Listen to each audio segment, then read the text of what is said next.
हाँ जी, सत श्री अकाल जी सारिਆਂ ਨੂੰ। मेरा नाम धर्मपाल सिंह, हिसाब मास्टर गवर्नमेंट हाई स्कूल बतारा विखे जॉब कर रहा हाँ। विद्यार्थियों, अज असी अपनी जिहड़ी लैक्चर्स की लड़ी दे विच क्लास 9वीं का 7वां अध्याय त्रिभुजां या ट्रायंगलां नूं जिहड़ा डिस्कस करांगे। विद्यार्थियों, सब तो पहलो अज दे लैक्चर दे विच असी जो ट्रायंगल्स ते त्रिभुजां वाला चैप्टर है या त्रिभुजां वाला चैप्टर है, इस चैप्टर दे विच असी बेसिकली त्रिभुजां दे बारे जानकारी लवांगे कि त्रिभुजां असल दे विच हुंदियां की ने। ठीक है जी। उस तो बाद त्रिभुजां दे बारे उन्हां दियां कुछ खास गल्लां, उन्हां दियां कुछ खास प्रॉपर्टी, उन्हां दे गुणां दे बारे जानकारी हासिल करांगे। फिर असी त्रिभुजां दे विच अते वख-वख आकृतियां दे विच जिहड़ी सर्वंग समता है उस दा जिक्र करांगे। सर्वंग समता हुंदी की है, इस चीज दा जिक्र करांगे ते एक दो उदाहरणां दे नाल इस टॉपिक नूं जो है त्रिभुजां दी सर्वंग समता नूं समझण दी कोशिश करांगे ते इह भी वेखांगे कि यह सर्वंग समता सानू किवें हल करदी है साडे सवालां दे विच। ठीक है विद्यार्थियों, चलो स्टार्ट करते हैं। त्रिभुजां यानी कि ट्रायंगल्स। सो प्यारे विद्यार्थियों, जेकर त्रिभुजां दा नाम आंदा है तो सब तो पहले मैं की करदा, एक त्रिभुज जिहड़ी हैगी आ इत्थे बना लेना A B C। इहदे विच मैं सब तो पहले आप जी नूं इह दसना चाहुंदा कि बई त्रिभुज जिहड़ी हैगी आ त्रिभुज यानी कि एक तीन भुजावां वाली जिहड़ी आकृति है उहनूं त्रिभुज कहंदे हन। पर तीन भुजावां तां इहदियां भी हो सकदियां हन, 1 2 3 आ तीन भुजावां है। की ये त्रिभुज है? नहीं, ये त्रिभुज नहीं है। इस करके की होएगा कि तीन भुजावां वाली बंद आकृति नूं जिहड़ा बंद आकृति खुली आकृति है, ये बंद आकृति नूं जिहड़ा हैगा ਅਸੀਂ त्रिभुज कहांगे। ਇਹਦੇ ਵਿੱਚ ਇਸ ਦੇ ਕਿਹੜੇ-ਕਿਹੜੇ ਪੈਰਾਮੀਟਰ ਹੁੰਦੇ ਹਨ, ਇਸ ਦੇ ਕਿਹੜੇ-ਕਿਹੜੇ ਇਹਦੇ ਅੰਗ ਹੁੰਦੇ ਹਨ। ਸਭ ਤੋਂ ਪਹਿਲਾਂ ਜੀ ਇਹਦੇ ਪਹਿਲਾ ਪਾर्ट है ਜਿਹਦਾ पहला हिस्सा है ਇਹਦੀਆਂ ਭੁਜਾਵਾਂ। पहली भुजा AB है, दूसरी भुजा BC है ਤੇ तीसरी भुजा ਜਿਹੜੀ है ਉਹ AC ਸਾਡੇ ਕੋਲ ਦਿੱਤੀ ਹੋਈ ਹੈ। ਠੀਕ ਹੈ ਜੀ। ਹੁਣ ਇਹਦੇ ਨਾਲ ਸਾਨੂੰ ਇਹ ਵੀ ਪਤਾ ਹੋਣਾ ਚਾਹੀਦਾ ਕਿ ਇਹਦੇ ਤਿੰਨ ਕੋਣ ਹੁੰਦੇ ਹਨ। ਇਹ ਅੰਦਰੂਨੀ ਕੋਣ ਹੁੰਦੇ ਹਨ ਕਿਸੇ ਵੀ ਤ੍ਰਿਭੁਜ ਦੇ, ਕੋਣ A, ਕੋਣ B ਤੇ ਕੋਣ C। ਇਹ ਜਿਹੜੀਆਂ ਕੋਣ ਆਪਾਂ ਇਹਦੇ ਵਿੱਚ ਇੱਕ ਵਾਰੀ ਲਿਖ ਕੇ ਲਿਖ ਲੈਣੇ ਆ। ਇਹਦੀਆਂ ਪਹਿਲਾਂ ਭੁਜਾਵਾਂ AB BC ਅਤੇ CA ਜਿਹੜੀਆਂ ਇਹਦੀਆਂ ਹਨ, ਇਹਦੀਆਂ ਤਿੰਨ ਭੁਜਾਵਾਂ ਹਨ। ਠੀਕ ਹੈ ਜੀ। ਉਸ ਤੋਂ ਬਾਅਦ ਜੇਕਰ ਅਸੀਂ ਕੋਣ A, ਕੋਣ B ਅਤੇ ਕੋਣ C ਦੀ ਗੱਲ ਕਰੀਏ ਤਾਂ ਇਹ ਇਹਦੇ ਤਿੰਨ ਅੰਦਰੂਨੀ ਕੋਣ ਹਨ। ਠੀਕ ਹੈ ਜੀ। ਸੋ ਇਹ 6 ਚੀਜ਼ਾਂ ਜਿਹੜੀਆਂ ਹੈਗੀਆਂ ਮਿਲ ਕੇ ਇੱਕ ਤ੍ਰਿਭੁਜ ਦਾ ਨਿਰਮਾਣ ਕਰਦੀਆਂ ਹਨ ਤੇ ਜਾਂ ਫਿਰ ਇਹ ਕਹਿ ਸਕਦੇ ਹਾਂ ਕਿ ਇਸ ਤ੍ਰਿਭੁਜ ਦੇ ਜਿਹੜੇ 6 ਹਿੱਸੇ ਹੁੰਦੇ ਹਨ, ਤਿੰਨ ਉਹਦੇ ਕੋਣ ਤੇ ਤਿੰਨ ਉਹਦੀਆਂ ਭੁਜਾਵਾਂ ਜਿਹੜੇ ਸਾਡੇ ਕੋਲ ਸਭ ਤੋਂ ਇਹਦੇ ਅਭਿੰਨ ਅੰਗ ਹਨ, ਜਿਹੜੇ ਕਿ ਇਹਨਾਂ ਤੋਂ ਇਹਨੂੰ ਅਲੱਗ ਨਹੀਂ ਕੀਤਾ ਜਾ ਸਕਦਾ। ਠੀਕ ਹੈ। ਸੋ ਵਿਦਿਆਰਥੀਓ, ਹੁਣ ਅਸੀਂ ਗੱਲ ਕਰਦੇ ਹਾਂ त्रिभुजां दी सर्वंग पहले ਆਪਾਂ ਗੱਲ ਕਰਾਂਗੇ ਸਰਵੰਗ ਸਮਤਾ ਦੀ। त्रिभुजां ਦੀ ਸਰਵੰਗ ਸਮਤਾ ਦੀ ਬਾਅਦ ਚ ਗੱਲ ਕਰਾਂਗੇ। ਵਿਦਿਆਰਥੀਓ, ਸਰਵੰਗ ਸਮਤਾ ਕੀ ਹੁੰਦੀ ਹੈ? ਠੀਕ ਹੈ ਜੀ। ਇਹ त्रिभुजां ਹੋ ਗਈਆਂ, ਇਹਨਾਂ ਨੂੰ ਹਲੇ ਆਪਾਂ ਇਰੇਜ਼ ਕਰ ਦਿੰਦੇ ਹਾਂ, ਇੱਥੋਂ ਮਿਟਾ ਦਿੰਦੇ ਹਾਂ। त्रिभुजां ਤੋਂ ਬਾਅਦ ਅਸੀਂ ਗੱਲ ਕਰਾਂਗੇ ਜੀ ਇਹਨਾਂ ਦੀ ਕੋਈ ਵੀ ਸਾਡੇ ਕੋਲ ਵਸਤੂਆਂ ਦਿੱਤੀਆਂ ਹੁੰਦੀਆਂ ਹਨ ਜੀ, ਉਹਨਾਂ ਦੀ ਸਰਵੰਗ ਸਮਤਾ ਦੀ ਗੱਲ ਕਰਦੇ ਹਾਂ। ਕਿਵੇਂ? ਮੰਨ ਲਓ ਮੇਰੇ ਕੋਲ ਮੇਰੀ ਹੀ ਇੱਕ ਤਸਵੀਰ ਹੈ ਜਿਸ ਦੀਆਂ ਦੋ ਕਾਪੀਆਂ ਮੈਂ ਕਢਵਾਈਆਂ ਹੋਈਆਂ। ਆਮ ਤੌਰ ਤੇ ਪਾਸਪੋਰਟ ਸਾਈਜ਼ ਤੁਸੀਂ ਫੋਟੋਆਂ ਕਰਵਾਉਂਦੇ ਹੋ। ਠੀਕ ਹੈ ਜੀ। ਤੇ ਜਿਹੜੀਆਂ ਤੁਹਾਡੀਆਂ 8 ਜਾਂ 4 ਤੁਸੀਂ ਫੋਟੋਆਂ ਪਾਸਪੋਰਟ ਸਾਈਜ਼ ਕਰਵਾਈਆਂ ਹੈ, ਉਹ ਸਾਰੀਆਂ ਫੋਟੋਆਂ ਇੱਕੋ ਹੀ ਪੋਜ਼ ਦੀਆਂ ਨੇ। ਇਸ ਦਾ ਮਤਲਬ ਹੈ ਇੱਕੋ ਹੀ ਆਕਾਰ ਤੇ ਇੱਕੋ ਤਰ੍ਹਾਂ ਦੀਆਂ ਜਿਹੜੀਆਂ ਫੋਟੋਆਂ ਤੁਹਾਡੀਆਂ ਹੈਗੀਆਂ, ਉਹ ਸਾਰੀਆਂ ਫੋਟੋਆਂ ਜਿਹੜੀਆਂ ਆਪਸ ਦੇ ਵਿੱਚ ਕੀ ਹਨ? ਸਰਵੰਗਸਮ ਹਨ। ਸੋ ਸਰਵੰਗਸਮਤਾ ਦੀ ਗੱਲ ਇਹ ਹੁੰਦੀ ਹੈ ਕਿ ਜਦੋਂ ਵੀ ਇੱਕ ਚੀਜ਼ ਨੂੰ ਦੂਸਰੀ ਚੀਜ਼ ਦੇ ਉੱਤੇ ਪੂਰੇ ਤਰੀਕੇ ਦੇ ਨਾਲ ਰੱਖਿਆ ਜਾ ਸਕੇ ਤਾਂ ਉਹਨੂੰ ਅਸੀਂ ਸਰਵੰਗਸਮ ਕਹਿੰਦੇ ਹਾਂ। ਠੀਕ ਹੈ ਜੀ। ਇਸ ਦਾ ਕਦੇ ਇਹ ਮਤਲਬ ਨਹੀਂ ਕਿ ਮੇਰਾ ਆਹ ਵਾਲਾ ਹੱਥ ਇਸ ਹੱਥ ਦੇ ਸਰਵੰਗਸਮ ਹੈ, ਬਿਲਕੁਲ ਨਹੀਂ ਹੈ ਜੀ। ਠੀਕ ਹੈ ਜੀ। ਇਹ ਸਿਰਫ ਮੈਂ ਆਪ ਜੀ ਨੂੰ ਇੱਕ ਉਦਾਹਰਨ ਦੇ ਤੌਰ ਤੇ ਦੱਸਣ ਦੀ ਕੋਸ਼ਿਸ਼ ਕਰ ਰਿਹਾ ਹਾਂ। ਠੀਕ ਹੈ। ਹੋਰ ਸਰਵੰਗਸਮ ਕੀ ਹੋ ਸਕਦਾ ਹੈ? ਮੈਂ ਆਪ ਜੀ ਨੂੰ ਇੱਕ ਉਦਾਹਰਨ ਦਿੰਦਾ। ਰੋਜ਼ਾਨਾ ਜੀਵਨ ਦੇ ਵਿੱਚ ਅਸੀਂ ਸਿੱਕਿਆਂ ਦਾ ਇਸਤੇਮਾਲ ਕਰਦੇ ਹਾਂ ਜਾਂ ਨੋਟਾਂ ਦਾ ਇਸਤੇਮਾਲ ਵੀ ਕਰਦੇ ਹਾਂ। ਅਸੀਂ ਦੇਖਦੇ ਹਾਂ ਕਿ ਜੇਕਰ 2 ਦੇ ਸਿੱਕੇ ਜਾਂ 1 ਦੇ ਸਿੱਕੇ ਹਨ, ਉਹ ਬਿਲਕੁਲ ਇੱਕ ਦੂਸਰੇ ਦੇ ਉੱਪਰ ਇਸ ਢੰਗ ਨਾਲ ਆ ਸਕਦੇ ਹਨ ਤੇ ਇਸ ਢੰਗ ਨਾਲ ਜੇਕਰ ਉਹ ਇੱਕ ਦੂਸਰੇ ਦੇ ਉੱਪਰ ਆਉਂਦੇ ਹਨ, ਠੀਕ ਹੈ ਜੀ, ਦੇਖੋ ਹਰ ਪਾਸਿਓਂ ਇੱਕ ਦੂਜੇ ਨੂੰ ਕਵਰ ਕਰ ਰਹੇ ਹਨ। ਇਸ ਦਾ ਮਤਲਬ ਇਹ ਦੋ ਸਿੱਕੇ ਜੋ ਹੈ ਇਹ ਵੀ ਆਪਸ ਦੇ ਵਿੱਚ ਕੀ ਹਨ? ਸਰਵੰਗਸਮ ਹਨ। ਠੀਕ ਹੈ। ਸੋ ਵਿਦਿਆਰਥੀਓ, ਸਰਵੰਗਸਮਤਾ ਦੀ ਆਪਾਂ ਮੋਟੇ ਤੌਰ ਦੇ ਉੱਤੇ ਤਾਂ ਗੱਲ ਸਮਝ ਗਏ ਹਾਂ। ਚਲੋ ਆਓ ਆਪਾਂ ਇਸ ਦੀਆਂ ਕੁਝ ਆਕ੍ਰਿਤੀਆਂ ਦੇ ਨਾਲ ਜਾਣਨ ਦੀ ਕੋਸ਼ਿਸ਼ ਕਰੀਏ ਕਿ ਕੀ ਮੈਂ ਇਸ ਚੀਜ਼ ਨੂੰ ਸਮਝਾ ਪਾ ਰਿਹਾ ਤੁਹਾਨੂੰ ਜਾਂ ਤੁਸੀਂ ਸਮਝ ਪਾ ਰਹੇ ਹੋ ਕਿ ਨਹੀਂ। ਮੈਂ ਇੱਕ ਪਹਿਲੀ ਆਕ੍ਰਿਤੀ ਬਣਾਉਣਾ ਇੱਕ ਵਰਗ ਦੀ। देखो ज्योमेट्री ਨੂੰ ਮੈਂ ਬੋਰਡ ਦੇ ਉੱਤੇ ਦਰਸਾ ਰਿਹਾ ਹਾਂ, ਇਸ ਕਰਕੇ ਛੋਟੀਆਂ ਮੋਟੀਆਂ ਗਲਤੀਆਂ ਨੂੰ ਆਪਾਂ ਥੋੜਾ ਇਰੇਜ਼ ਕਰੀਏ। ਲਾਈਨ ਟੇਢੀ ਹੋ ਗਈ, ਛੋਟੇ ਵੱਡੇ ਹੋ ਗਏ ਜਾਂ ਵਰਗ ਨਹੀਂ ਬਣਿਆ, ਮੈਂ ਕਹਿ ਰਿਹਾ ਹਾਂ ਕਿ ਇੱਕ ਵਰਗ ਹੈ ਤਾਂ ਆਪ ਜੀ ਇਸ ਨੂੰ ਇੱਕ ਵਰਗ ਮੰਨ ਕੇ ਹੀ ਚੱਲਣਾ। ਠੀਕ ਹੈ ਜੀ। ਇੱਕ ਮੈਂ ਇਸ ਤੋਂ दूसरा वर्ग ले लेना, ठीक है, ये मेरी दूसरी आकृति होगी, ठीक है। एक मैं किया एक होर वर्ग ले लिया, ये मेरी तीसरी आकृति होगी, ठीक है जी। ते एक मैं होर वर्ग लिया, ये मेरी चौथी आकृति होगी, ठीक है जी। हुण ये चार वखरियां वखरियां आकृतियां जिहड़ियां मैं इत्थे वर्ग दीयां बनाईयां हन, इन्हां बारे आपां गल करिए कि की ये आपस दे विच सरबंगसम हो सकदियां हन कि नहीं हो सकदियां। पहली गल, जेकर मैं इस वर्ग नूं चक के किसी ढंग नाल, वैसे तो वर्ग नहीं चक्या जा सकता, लेकिन आपां एक थ्योरेटिकल कंसैप्ट लैके चलते हैं कि काल्पनिक कंसैप्ट लैके चलते हैं कि जेकर मैं इस वर्ग नूं चक के इहदे उत्ते रख लवां तां की ਇਹ ਜਿਹੜਾ ਹੈਗਾ ਇਹਦਾ ਉਲਟ ਹਿੱਸਾ ਕਰੀਏ ਤਾਂ ਕੀ ਇਹ ਇੱਕ ਦੂਜੇ ਨੂੰ ਕੱਲਾ ਇਹ ਤਾਂ ਇਹਨੂੰ ਪੂਰਾ ਕਵਰ ਕਰ ਦੇਗਾ, ਲੇਕਿਨ ਕੀ ਇਹ ਵੀ ਇਹਨੂੰ ਕਵਰ ਕਰ ਪਾਏਗਾ ਤਾਂ ਨਹੀਂ। ਦੇਖੋ ਇਹਨੂੰ ਭਾਈ ਚੱਕਾਂਗੇ ਇਹਦੇ ਉੱਤੇ ਲਿਖਾਂਗੇ ਤਾਂ ਇਹ ਲਗਭਗ ਕੁਝ ਇਸ ਢੰਗ ਦਾ ਹੋਏਗਾ ਤੇ ਆਹ ਹਿੱਸਾ ਜਿਹੜਾ ਹੈਗਾ ਉੱਪਰਲਾ ਬਚ ਜਾਏਗਾ। ਇਹਦਾ ਮਤਲਬ ਇਹ ਸਰਬੰਸਮ ਨਹੀਂ ਹੈ। ਇਹਦਾ ਮਤਲਬ ਫਿਰ ਇਹਨੂੰ ਇਹਦੇ ਨਾਲ ਕਰਕੇ ਦੇਖੋ, ਜਦੋਂ ਤੁਸੀਂ ਇਸ ਹਿੱਸੇ ਨੂੰ ਇਹਦੇ ਉੱਤੇ ਰੱਖੋਗੇ ਤਾਂ ਇਹ ਵੀ ਲਗਭਗ ਇੰਨਾ ਹਿੱਸਾ ਜਿਹੜਾ ਹੈਗਾ ਇਹਦਾ ਕਵਰ ਕਰ ਪਾਏਗਾ। ਇਹਦਾ ਮਤਲਬ ਆਹ ਹਿੱਸਾ ਬਚ ਗਿਆ ਤੇ ਇਹ ਵੀ ਇਹਦਾ ਸਰਬੰਸਮ ਨਹੀਂ ਹੈ। ਇਸੇ ਹੀ ਢੰਗ ਨਾਲ ਵਿਦਿਆਰਥੀਓ ਅਸੀਂ ਇਹ ਛੋਟੇ ਜਿਹੇ ਵਰਗ ਨੂੰ ਇਹਦੇ ਉੱਤੇ ਕਰਨ ਦੀ ਕੋਸ਼ਿਸ਼ ਕਰਦੇ ਹਾਂ ਤੇ ਅਸੀਂ ਦੇਖ ਰਹੇ ਹਾਂ ਕਿ ਇਹ ਵੀ ਇਹਨੂੰ ਪੂਰੀ ਤਰ੍ਹਾਂ ਨਹੀਂ ਢੱਕ ਰਿਹਾ ਹੈ। तो इस करके ये भी की है, ये भी जो है आपस दे विच इन्हां चारां दे विचों कोई भी दो वर्ग, तीन वर्ग या चारों वर्ग आपस दे विच सरबंसम बिल्कुल नहीं है। सरबंसमता दे नियम की कहता है कि जेकर दो आकृतियां आपस दे विच सरबंसम हन तो एक दूजे नूं पूर्णता रूप विच ढकणगीਆਂ, चाहे ਉਹਨੂੰ ਇੱਕ ਪਾਸੋਂ ਦੇਖਿਆ ਜਾਵੇ ਚਾਹੇ ਦੂਸਰੇ ਪਾਸੋਂ। ਜੇ ਪਹਿਲੀ ਆकृति ਦੂਜੀ ਆकृति, ਜਿਵੇਂ ਹੁਣ ਤੁਸੀਂ ਕਹੋਗੇ ਕਿ ਸਰ ਇਸ ਆकृति ਨੂੰ ਇਹਦੇ ਉੱਤੇ ਰੱਖੋ ਤਾਂ ਇਹਦਾ ਇਹਨੂੰ ਪੂਰਾ ਢੱਕ ਦੇਗੀ, ਕੀ ਇਹ ਸਰਬੰਸਮ ਹਨ? नहीं। क्यों? क्योंकि ये आकृति तेनू पूरी तरह ढक देगी, लेकिन जेकर इस आकृति में रखांगे तो ये पूरी तरह नहीं ढकेगी, ठीक है जी। सो इसका मतलब ये होया कि ये आपस दे विच सरबंसम नहीं है, ठीक है। चलो हुण असीं गल करदे हां त्रिभुजां दे विच सरबंसमता दी गल करदे हां कि की त्रिभुजां दे विच असीं सरबंसमता जिहड़ी हैगी ओह पता कर सकदे हां कि नहीं। जे पता कर सकदे हां तां किवें पता कर सकदे हां, ठीक है। इहदे वास्ते की करांगा मैं आप जी नूं कहना कि एक तुसीं पेपर पेन लो या सीजर वगैरह ले लो कोई, तो तुसीं की करो तीन त्रिभुजां जिहड़ियां हैगियां आ कट्टण दी कोशिश करो, ठीक है जी। तीन त्रिभुजां कट्टियां तुसीं, मैं आप जी नाल हुणे डिस्कस करदा जरा इस चीज नूं एक थोड़ी मैं वक्री ढंग नाल, ठीक है जी। मैं की कीता, मैं पेपर लिया, मैं पहली त्रिभुज जिहड़ी हैगी आ ओह इस ढंग नाल कट्टी। तुसीं याद रखो जी, ये पहली त्रिभुज मैं कट्टी, इहदे विच मेरी जिहड़ी पहली भुजा सी ਇਹਨੂੰ मैं इस ढंग नाल लिखिया 5 सेंटीमीटर 4 सेंटीमीटर ਤੇ 4.5 सेंटीमीटर। मैं इत्थे लिख दिंदा जी ਇਹ 5 सेंटीमीटर, ਇਹ 4 सेंटीमीटर, ਇਹ 4.5 सेंटीमीटर, A B ਤੇ C, ਇਹ मैं ਇਹਦਾ ਨਾਮ ਰੱਖ ਦਿੱਤਾ, ठीक है जी। मैं एक होर त्रिभुज ਕੱਟੀ, ਉਹਦੇ ਵਿੱਚ ਵੀ ਦੇਖੋ ਜੀ मैं ਕੀ ਕੀਤਾ, ਇਹਨੂੰ ਲਿਆ ਜੀ मैं 5 सेंटीमीटर, ਇਹਨੂੰ ਲਿਆ ਜੀ मैं 4 सेंटीमीटर, ਇਹਨੂੰ ਲਿਆ ਜੀ मैं 4.5 सेंटीमीटर, ਇਹ ਨਾਮ ਦਿੱਤਾ ਜੀ मैं PQR, ठीक है जी। एक त्रिभुज विद्यार्थियों मैं होर ਕੱਟੀ ਆ, ਆ ਦੇਖੋ एक त्रिभुज मैं होर ਕੱਟਦਾ ਆ, ਇਹਦੇ ਵਿੱਚ मैं 3 4 ਤੇ 5 सेंटीमीटर ਇਹ मैं ਜਿਹੜੀ ਇਹਦੀਆਂ ਇਕਾਈਆਂ ਲੈ ਲਈਆਂ, ਠੀਕ ਹੈ ਜੀ। ਇਹ ਤਿੰਨ त्रिभुजां ਸੀ, ਇਹਨਾਂ ਦੀ ਕਟਿੰਗ ਕਰ ਲਈ। ਇਹਨਾਂ ਦੀ ਕਟਿੰਗ ਕਰਨ ਤੋਂ ਬਾਅਦ ਮੈਂ ਕੀ ਕੀਤਾ, ਇਹਨਾਂ ਨੂੰ ਆਪਣੇ ਹੱਥ 'ਚ ਪਕੜ ਲਿਆ, ठीक है जी। ਹੁਣ ਮੈਂ ਕੀ ਕਰਾਂਗਾ, ਸਭ ਤੋਂ ਪਹਿਲਾਂ मैं छोटी त्रिभुज ਨੂੰ ਇਹਨੂੰ ਚੱਕਣ ਦੀ ਕੋਸ਼ਿਸ਼ ਕਰਾਂਗਾ, ਇਹਨੂੰ ਇਹਦੇ ਉੱਤੇ ਰੱਖਾਂਗਾ ਮੈਂ। ਦੇਖੋ ਵਿਦਿਆਰਥੀਓ ਆਪਾਂ ਦੇਖ ਰਹੇ ਹਾਂ ਕਿ ਆ ਇਹਦੇ ਵਿੱਚ ਪੂਰੇ ਤਰੀਕੇ ਦੇ ਨਾਲ ਨਹੀਂ ਆ ਰਹੀ। ਕਿਉਂ? ਦੇਖੋ ਆ ਹੈਗੀ ਹੈ ਛੋਟੀ त्रिभुज, ਆ ਵੱਡੀ त्रिभुज ਹੈ, ਠੀਕ ਹੈ ਜੀ। ਇਹਦਾ ਮਤਲਬ ਆ ਇਹਦੇ ਸਰਬੰਸਮ ਨਹੀਂ ਹੈ, ਠੀਕ ਹੈ ਜੀ। ਹੁਣ ਮੈਂ ਦੂਸਰੀ त्रिभुज ਚੱਕ ਕੇ ਦੇਖਦਾ ਹਾਂ, ਉਹਨੂੰ ਛੋਟੀ त्रिभुज ਦੇ ਨਾਲ ਕਰਕੇ ਦੇਖਾਂਗਾ। ਆ ਵੇਖੋ ਇਹ त्रिभुज ਇਹਦੇ ਉੱਤੇ ਵੀ ਆਪਾਂ ਦੇਖ ਰਹੇ ਹਾਂ ਇਹ ਪੂਰੇ ਤਰੀਕੇ ਦੇ ਨਾਲ ਇਹਦੇ ਉੱਤੇ ਇਹਨੂੰ ਕਵਰ ਨਹੀਂ ਕਰ ਪਾਏਗੀ। ਇਹਦਾ ਮਤਲਬ ਕੀ ਆ, ਇਹ ਵੀ ਸਰਬੰਸਮ ਨਹੀਂ ਹੈ। ਹੁਣ ਇਹ ਛੋਟੀ त्रिभुज ਤਾਂ ਦੋਨਾਂ ਦੇ ਨਾਲ ਸਰਬੰਸਮ ਨਹੀਂ ਹੈ, ਇਹਨੂੰ ਮੈਂ ਸਾਈਡ ਤੇ ਰੱਖ ਦਿੰਦਾ।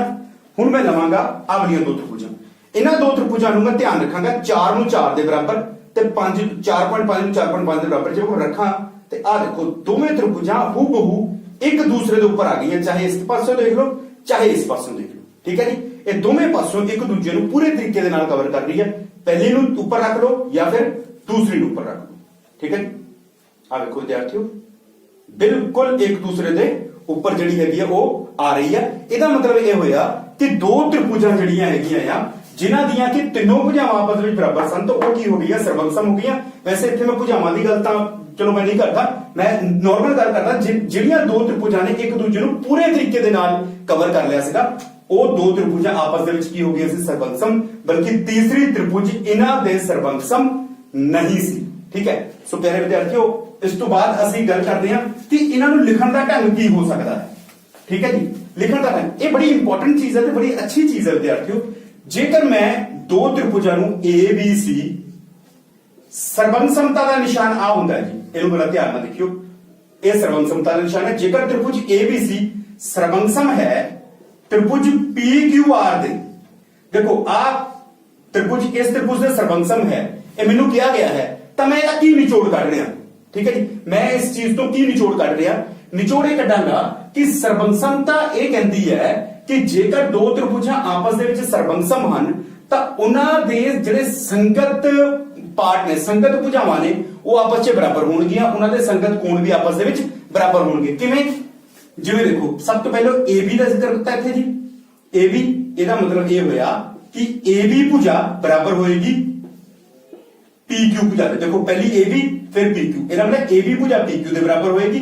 ਦੂਸਰੇ ਨੰਬਰ ਦੇ ਵਿੱਚ ਕੀ ਹੈ ਜੀ, BC ਤੇ QR, ਇਹਦਾ ਮਤਲਬ BC ਭੁਜਾ ਜਿਹੜੀ ਹੈਗੀ ਉਹ QR ਦੇ ਬਰਾਬਰ ਹੋਏਗੀ। ਤੀਸਰੇ ਨੰਬਰ ਦੇ ਵਿੱਚ CA, ਤੀਜੀ ਦੇ ਪਹਿਲੀ, ਇਹ ਬਰਾਬਰ ਹੋਏਗੀ RP ਦੇ ਬਰਾਬਰ ਹੋਏਗੀ। ਇਹ ਤਿੰਨ ਭੁਜਾਵਾਂ ਜਿਹੜੀਆਂ ਹੈਗੀਆਂ ਆ ਆਪਸ ਦੇ ਵਿੱਚ ਕੀ ਹੋਣਗੀਆਂ, ਬਰਾਬਰ ਹੋਣਗੀਆਂ। ਠੀਕ ਹੈ, ਇਸ ਤੋਂ ਬਾਅਦ ਵਿਦਿਆਰਥੀਓ ਅਸੀਂ ਦੇਖਦੇ ਹਾਂ ਕਿ ਇਹਨਾਂ ਦੇ ਹੋਰ ਕੀ ਕੀ ਪਤਾ ਲੱਗਦਾ ਸਾਨੂੰ। ਉਸ ਤੋਂ ਬਾਅਦ ਕੋਣਾਂ ਦੀ ਗੱਲ ਕਰਦੇ ਹਾਂ। ਪਹਿਲਾ ਕੋਣ ਕੀ ਆ, A, ਇਹਦਾ ਮਤਲਬ ਕੋਣ A ਜਿਹੜਾ ਹੈਗਾ ਆ ਉਹ ਬਰਾਬਰ ਹੋਏਗਾ ਕੋਣ P ਦੇ। ਪਹਿਲਾ ਕੋਣ ਪਹਿਲੇ ਦੇ ਬਰਾਬਰ ਹੋਏਗਾ, ਕੋਣ B ਕਿਹਦੇ ਬਰਾਬਰ ਹੋਏਗਾ ਵਿਦਿਆਰਥੀਓ, ਕੋਣ Q ਦੇ। ਠੀਕ ਹੈ ਜੀ, ਤੇ ਤੀਸਰਾ ਹੈ ਕੋਣ C ਬਰਾਬਰ ਹੈ ਕੋਣ R ਦੇ। ਇਹ ਤਿੰਨ ਜਿਹੜੇ ਹੈਗੇ ਕੋਣ ਜਿਹੜੇ ਹੈਗੇ ਇਹ ਆਪਸ ਦੇ ਵਿੱਚ ਬਰਾਬਰ ਹਨ। ਇਸੇ ਤਰੀਕੇ ਦੇ ਨਾਲ ਇੱਧਰ ਦੀਆਂ ਆਪਸ ਦੀਆਂ ਵਿੱਚ ਇਹਨਾਂ ਦੀਆਂ ਭੁਜਾਵਾਂ ਵੀ ਜਿਹੜੀਆਂ ਸੰਗਤ ਭੁਜਾਵਾਂ ਜਿਹੜੀਆਂ ਆਪਸ ਦੇ ਵਿੱਚ ਬਰਾਬਰ ਹੋਣਗੀਆਂ। ਕੁਝ ਵਿਦਿਆਰਥੀ ਕੀ ਕਰਦੇ ਨੇ, ਜਾਂ ਕੁਝ ਜਦੋਂ ਆਪਾਂ ਨਵੇਂ ਕੋਈ ਚੀਜ਼ ਸਿੱਖਦੇ ਹਾਂ, ਅਸੀਂ ਇਹ ਕਹਿ ਸਕਦੇ ਹਾਂ ਕਿ ਆ ਮੈਂ ਚੀਜ਼ ਕਹਿ ਦਿੱਤੀ ਕਿ ਆ ਦੋ ਚੀਜ਼ਾਂ ਨੇ ਜੀ। ਠੀਕ ਹੈ ਜੀ, ਇਹਨਾਂ ਤ੍ਰਿਭੁਜਾਂ ਨੂੰ ਮੈਂ ਇੱਥੇ ਬਣਾ ਵੀ ਲੈਣਾ ਇੱਕ ਵਾਰੀ, ਪਹਿਲਾਂ ਇੱਥੇ ਬਣਾ ਲੈਂਦੇ ਹਾਂ ਅਸੀਂ ਤ੍ਰਿਭੁਜਾਂ ਨੂੰ। ਠੀਕ ਹੈ ਜੀ, ਮੰਨ ਲਓ ਆ ਦੋ ਤ੍ਰਿਭੁਜਾਂ ਜੀ, ਧਿਆਨ ਨਾਲ ਦੇਖਣਾ ਵਿਦਿਆਰਥੀਓ, ਇਹ ਹੈਗਾ ਜੀ A B C P Q ਤੇ R। ਇਹ ਦੋ ਤ੍ਰਿਭੁਜਾਂ ਅਸੀਂ ਬਣਾ ਲਈਆਂ ਜੀ। ਇਹਨਾਂ ਦੋ ਤ੍ਰਿਭੁਜਾਂ ਦੇ ਵਿੱਚ ਆ ਹੈਗਾ ਜੀ ਮੰਨ ਲਓ 2 ਸੈਂਟੀਮੀਟਰ, ਆ 3 ਸੈਂਟੀਮੀਟਰ, ਆ 4 ਸੈਂਟੀਮੀਟਰ, ਆ 2 ਸੈਂਟੀਮੀਟਰ, ਆ 3 ਸੈਂਟੀਮੀਟਰ, ਆ 4 ਸੈਂਟੀਮੀਟਰ। ਠੀਕ ਹੈ ਜੀ, ਹੁਣ ਮੈਂ ਇਹ ਕਹਿ ਰਿਹਾ ਤ੍ਰਿਭੁਜ ABC ਬਰਾਬਰ PQR ਦੇ। AB ਬਰਾਬਰ PQ, AB ਕਿੰਨਾ ਜੀ 2 ਸੈਂਟੀਮੀਟਰ, PQ ਕਿੰਨਾ ਜੀ 2 ਸੈਂਟੀਮੀਟਰ। BC ਬਰਾਬਰ QR, BC ਕਿੰਨਾ ਜੀ 4 ਸੈਂਟੀਮੀਟਰ, QR ਕਿੰਨਾ ਜੀ 4 ਸੈਂਟੀਮੀਟਰ। CA ਬਰਾਬਰ RP, CA ਬਰਾਬਰ 3 ਸੈਂਟੀਮੀਟਰ, RP ਬਰਾਬਰ 3 ਸੈਂਟੀਮੀਟਰ ਜਿਹੜਾ ਹੈਗਾ ਇਹ ਚੀਜ਼ ਹੋਏਗੀ। ਹੁਣ ਕਈ ਵਿਦਿਆਰਥੀ ਕੀ ਕਰ ਸਕਦੇ, ਹੋ ਸਕਦਾ ਕੋਈ ਜਲਦਬਾਜ਼ੀ ਦੇ ਵਿੱਚ ਇਹ ਲਿਖ ਦੇਵੇ ਕਿ ਦੋ ਤ੍ਰਿਭੁਜ ਆਪਸ ਵਿੱਚ ਸੰਬੰਧ, ਉਹ ਕਹਿ ਦੇਵੇ ਕਿ ABC ਤ੍ਰਿਭੁਜ ਸਰਬੰਗਸਮ ਹੈ QRP ਦੇ। ਕੀ ਇਸ ਚੀਜ਼ ਨੂੰ ਇਹ ਲਿਖਿਆ ਜਾ ਸਕਦਾ ਹੈ? ਤਾਂ ਜਵਾਬ ਹੈ ਬਿਲਕੁਲ ਨਹੀਂ ਲਿਖਿਆ ਜਾ ਸਕਦਾ, ਕਿਉਂਕਿ AB QR ਦੇ ਬਰਾਬਰ ਨਹੀਂ ਹੈ। AB ਜਿਹੜਾ ਹੈਗਾ ਆ ਉਹ QR ਦੇ ਬਰਾਬਰ ਨਹੀਂ, ਇਹ AB 2 ਹੈ QR 4 ਹੈ। ਇਹਦਾ ਮਤਲਬ ਇਹ ਆਪਸ ਦੇ ਵਿੱਚ ਤ੍ਰਿਭੁਜਾਂ ਜਿਹੜੀਆਂ ਹੈਗੀਆਂ ਸਰਬੰਗਸਮ ਨਹੀਂ ਹਨ। ਜਦੋਂ ਵੀ ਸਰਬੰਗਸਮਤਾ ਦਾ ਨਿਯਮ ਲਗਾਣਾ ਤੇ ਇਹਦਾ ਲਿਖਣ ਦਾ ਢੰਗ ਜਿਹੜਾ ਹੈਗਾ ਉਹਦੀਆਂ ਸੰਗਤ ਭੁਜਾਵਾਂ ਦੇ ਬਰਾਬਰ ਅਨੁਸਾਰ ਹੀ ਲਿਖਿਆ ਜਾ ਸਕਦਾ ਹੈ, ਨਹੀਂ ਤਾਂ ਇਹ ਚੀਜ਼ ਜਿਹੜੀ ਹੈਗੀ ਉਹ ਟੋਟਲੀ ਗਲਤ ਹੋ ਜਾਏਗੀ। ਇਸ ਚੀਜ਼ ਨੂੰ ਬੜੇ ਵਧੀਆ ਤਰੀਕੇ ਨਾਲ ਤੇ ਬਰੀਕੀ ਦੇ ਨਾਲ ਸਮਝਣ ਦੀ ਲੋੜ ਹੈ। ਦੇਖੋ, ਆਪਾਂ ਜਿਓਮੈਟਰੀ ਦਾ ਕਨਸੈਪਟ ਜਿਹੜਾ ਹੈਗਾ ਉਹ ਛੋਟੀਆਂ ਕਲਾਸਾਂ ਦੇ ਵਿੱਚ ਕਰ ਲੈਂਦੇ ਆ। ਤ੍ਰਿਭੁਜਾਂ ਦਾ ਨਾਮ ਲਿਖਣਾ ਵੀ ਸਿੱਖ ਲੈਂਦੇ ਆ, ABC ਜਾਂ PQR ਕਿਵੇਂ ਲਿਖ ਸਕਦੇ ਹੈਗੇ ਆ। ਆਪਾਂ ਨੂੰ ਕੋਣ ਵੀ ਪਤਾ ਲੱਗ ਜਾਂਦੇ ਆ ਕਿ ਆਹ ਵਾਲਾ ਕੋਣ A ਆ B ਆ ਤੇ ਆ C ਆ। ਠੀਕ ਹੈ, ਹਰ ਚੀਜ਼ ਦੇ ਬਾਰੇ ਪਤਾ ਲੱਗ ਜਾਂਦਾ। ਲੇਕਿਨ ਜਦੋਂ ਕੋਈ ਨਵੀਂ ਚੀਜ਼ ਸਾਹਮਣੇ ਆਉਂਦੀ ਹੈ ਜਾਂ ਇੰਟਰੋਡਿਊਸ ਹੁੰਦੀ ਹੈ, ਉਹਦੇ ਵਿੱਚ ਕਿਤੇ ਨਾ ਕਿਤੇ ਕਨਸੈਪਟ ਜਿਹੜੇ ਹੈਗੇ ਨੇ, ਜਿਹੜੀ ਉਹਦੀ ਬੁਨਿਆਦ ਹੈ ਉਹ ਬਿਲਕੁਲ ਦਰੁਸਤ ਤੇ ਸਹੀ ਹੋਣੀ ਚਾਹੀਦੀ ਹੈ। ਜੇਕਰ ਅਸੀਂ ਆਹ ਵਾਲੀ ਚੀਜ਼ ਨੂੰ ਇੱਥੇ ਨਹੀਂ ਸਮਝਾਂਗੇ ਤਾਂ ਅੱਗੇ ਜਾ ਕੇ 9th ਕਲਾਸ ਦੇ ਵਿੱਚ 10th ਕਲਾਸ ਦੇ ਵਿੱਚ ਜਾ ਕੇ ਬਹੁਤ ਸਾਰੀਆਂ ਪ੍ਰੋਬਲਮ ਜਿਹੜੀਆਂ ਹੈਗੀਆਂ ਸਾਨੂੰ ਹੋਣਗੀਆਂ। ਇਹ ਵਾਲੀ ਚੀਜ਼ ਜਿਹੜੀ ਹੈਗੀ ਆਪਾਂ ਅੱਗੇ ਵੀ ਦੇਖਾਂਗੇ, ਕੁਐਸਚਨ ਜਦੋਂ ਕਰਾਂਗੇ ਤਾਂ ਉਸ ਟਾਈਮ ਵੀ ਦੇਖਾਂਗੇ ਕਿ ਆਹ ਚੀਜ਼ ਜਿਹੜੀ ਹੈਗੀ ਸਾਡੇ ਵਾਸਤੇ ਕਿੰਨੀ ਇੰਪੋਰਟੈਂਟ ਹੈ, ਕਿ ਆਹ ਅਸਲ ਢੰਗ ਆ ਹੈ ਲਿਖਣ ਦਾ, ਨਾ ਕਿ ਆ ਹੈ। ਠੀਕ ਹੈ ਜੀ, ਇਹਦਾ ਮਤਲਬ ਇਹ ਨਹੀਂ ਹੈ ਕਿ ਆ ਨਹੀਂ ਲਿਖਿਆ ਜਾ ਸਕਦਾ। ਹਾਂ, ਜੇਕਰ AB QR ਦੇ ਬਰਾਬਰ ਹੁੰਦੀ ਤਾਂ ਫਿਰ ਇਹੀ ਲਿਖਿਆ ਜਾਣਾ ਸੀ, ਲੇਕਿਨ ਇਸ ਤ੍ਰਿਭੁਜ ਦੇ ਅਨੁਸਾਰ ਇਹ ਨਹੀਂ ਲਿਖਿਆ ਜਾ ਸਕਦਾ।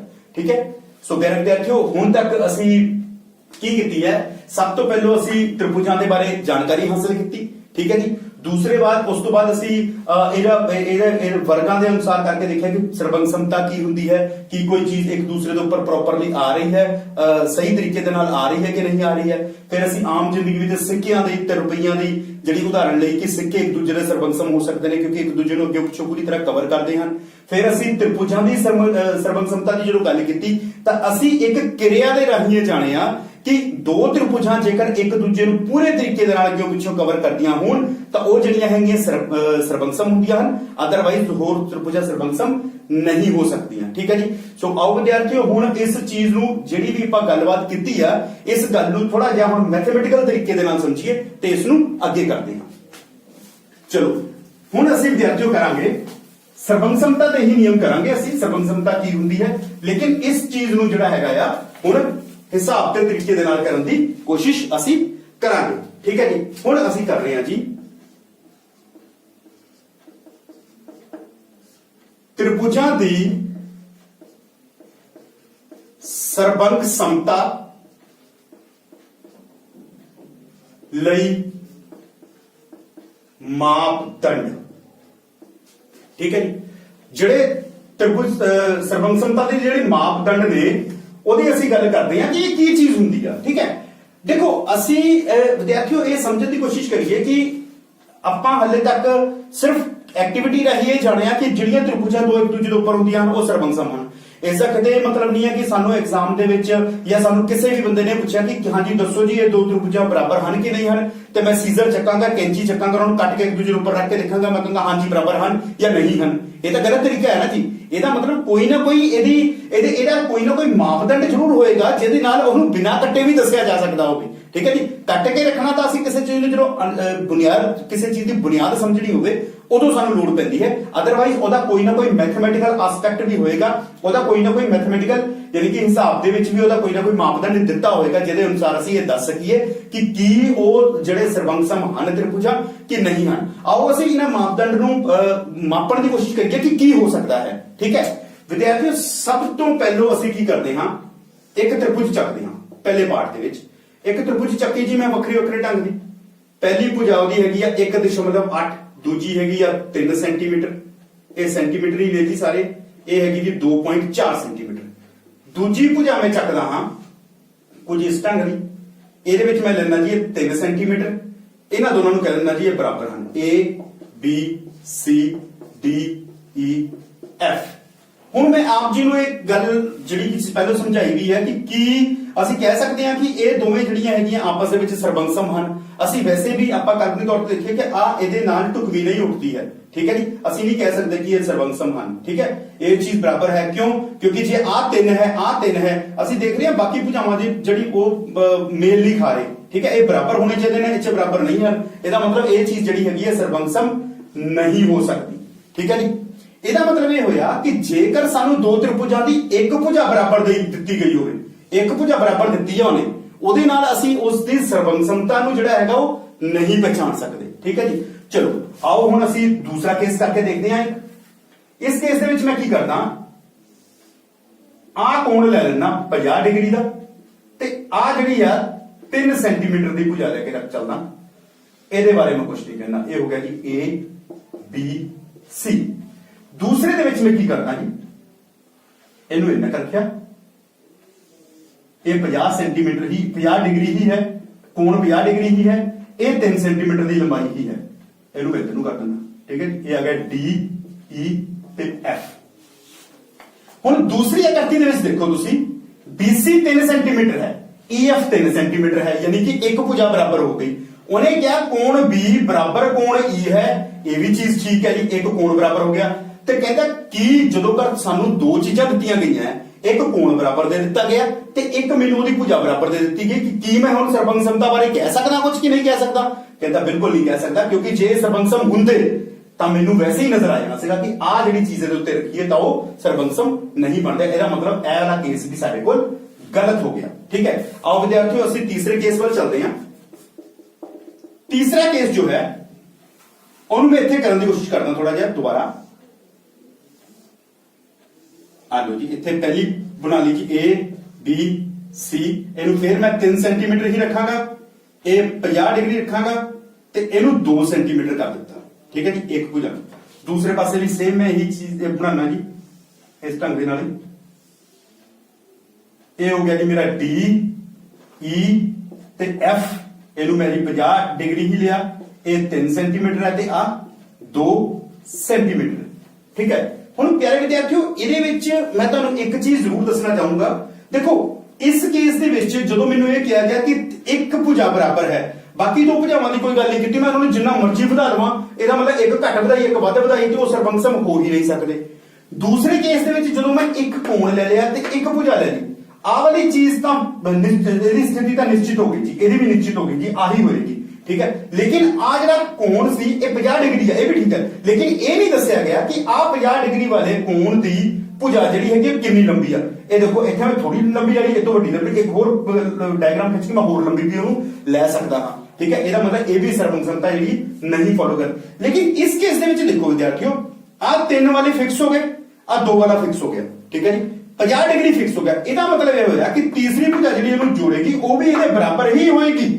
ਇਸ ਦਾ ਮਤਲਬ ਇਹ ਹੋਇਆ ਕਿ ਆਹ ਵਾਲੀਆਂ 2 ਤ੍ਰਿਭੁਜਾਂ ਜਿਹੜੀਆਂ ਹੈਗੀਆਂ ਆ ਆਪਸ ਦੇ ਵਿੱਚ ਕੀ ਨੇ, ਸਰਬੰਸਮ ਹਨ। ਇਸ ਚੀਜ਼ ਨੂੰ ਕਿਵੇਂ ਸਮਝਿਆ ਜਾ ਸਕਦਾ, ਤੁਸੀਂ ਇਸ ਚੀਜ਼ ਨੂੰ ਆਪਣੇ ਲੈਵਲ ਦੇ ਉੱਤੇ ਜਿੰਨੀ ਪ੍ਰੈਕਟਿਸ ਹੋ ਸਕਦੀ ਹੈ ਕਰਕੇ ਦੇਖੋ। ਵੱਖਰੇ ਵੱਖਰੇ ਦੇਖੋ, ਜਦੋਂ ਵੀ ਕਿਸੇ ਕਨਸੈਪਟ ਨੂੰ ਸਮਝਣਾ ਹੋਵੇ ਨਾ, ਉਹਦੇ ਵਿੱਚ ਅਸੀਂ ਕੀ ਕਰਦੇ ਹਾਂ ਵਿਦਿਆਰਥੀਓ, ਅਸੀਂ ਵੱਖ-ਵੱਖ ਤ੍ਰਿਭੁਜਾਂ ਬਣਾਈਏ ਆਪਣੇ ਲੈਵਲ ਤੇ। ਘਰ ਕਾਪੀ ਪੈਨ ਖੋਲ ਲਓ, ਉਹਦੇ ਨਾਲ ਕਾਪੀ ਖੋਲ ਲਓ, ਪੈਨ ਦੇ ਨਾਲ ਡਰਾਅ ਕਰੀ ਚਲੋ, ਫੁੱਟੇ ਦੇ ਨਾਲ ਮਾਪੀ ਚਲੋ, ਡਰਾਅ ਕਰੀ ਚਲੋ। ਤੁਸੀਂ ਇਹ ਚੀਜ਼ ਦੇਖੋਗੇ ਜਿੰਨੀ ਵਾਰੀ ਤੁਸੀਂ ਆਹ 2 ਭੁਜਾਵਾਂ ਬਰਾਬਰ ਰੱਖੋਗੇ ਤੇ ਇਹਨਾਂ ਦੇ ਵਿਚਕਾਰਲਾ ਕੋਣ ਬਰਾਬਰ ਰੱਖੋਗੇ, ਉਹ ਸਾਰੀਆਂ ਤ੍ਰਿਭੁਜਾਂ ਆਪਸ ਦੇ ਵਿੱਚ ਸਰਬੰਸਮ ਹੋਣਗੀਆਂ। ਚਾਹੇ ਉਹਨਾਂ ਸਾਰਿਆਂ ਨੂੰ ਤੁਸੀਂ ਕਟਿੰਗ ਕਰਕੇ ਇੱਕ ਦੂਜੇ ਦੇ ਉੱਪਰ ਰੱਖ ਕੇ ਦੇਖ ਲਿਓ, ਉਹ ਸਾਰੀਆਂ ਇੱਕ ਦੂਜੇ ਦੇ ਉੱਪਰ ਪੂਰੀ ਤਰੀਕੇ ਦੇ ਨਾਲ ਆਣਗੀਆਂ। ਇਹਦਾ ਮਤਲਬ ਇਹ ਵਾਲਾ ਕੇਸ ਜਦੋਂ ਹੋਏਗਾ, 2 ਭੁਜਾਵਾਂ ਦੇ ਅੰਤਰਗਤ ਬਣਿਆ ਹੋਇਆ ਕੋਣ ਜਦੋਂ ਬਰਾਬਰ ਹੋਏਗਾ ਤਾਂ ਉਦੋਂ ਉਹ 2 ਤ੍ਰਿਭੁਜਾਂ ਜਿਹੜੀਆਂ ਹੋਣਗੀਆਂ ਆਪਸ ਦੇ ਵਿੱਚ ਕੀ ਹੋਣਗੀਆਂ, ਸਰਬੰਸਮ ਹੋਣਗੀਆਂ। ਜੇ ਇਹ ਵਾਲੇ ਕੇਸ ਹੋਣਗੇ ਤਾਂ ਇਹ ਨਹੀਂ ਹੋਣਗੇ। ਠੀਕ ਹੈ ਵਿਦਿਆਰਥੀਓ, ਚਲੋ ਇਸ ਚੀਜ਼ ਨੂੰ ਅਸੀਂ